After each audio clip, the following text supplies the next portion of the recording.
तोरे नाम होई गेली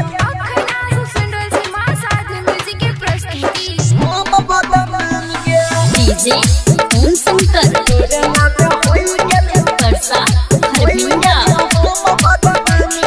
कोना छोड़ चल गेला पियाज के गाम के कोना छोड़ चल गेला पियाज के गाम के तोरे नाम होई गेलियो हम बदनाम के गेला ही तू किया छोड़ी ऐसा काम के तोरे नाम होई गेलियो हम बदनाम के तोरे नाम होई गेलियो डीजे ओम शंकर परसा हरबिंदा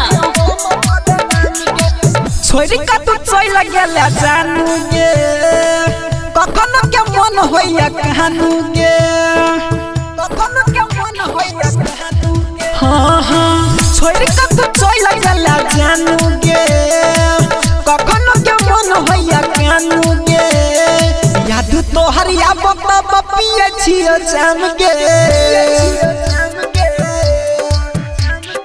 याद तोहर या बप्पा बपिया छियो जाम गे तोरे नाम होई गेलियो हम बदनाम गे गेला ही तू किया छोड़ी ऐसा काम गे तोरे नाम होई गेलियो हम बदनाम गे तोरे नाम होई गेलियो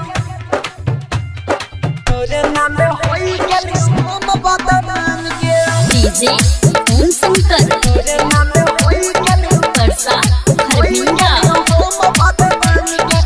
पर तेला दिल कहो सी बन के कोना के कटतई ई जीवन के कोना के कटतई ई जीवन के हां हां पर तेला दिल कहो सी बन के कोना के कटतई ई जीवन के कहो राम की सुंदला के हम इनाम के हे के कहो पर तीन देला के हम इनाम गे तोरे नाम होई गेलियो हम बदनाम गे गेला ही तू किया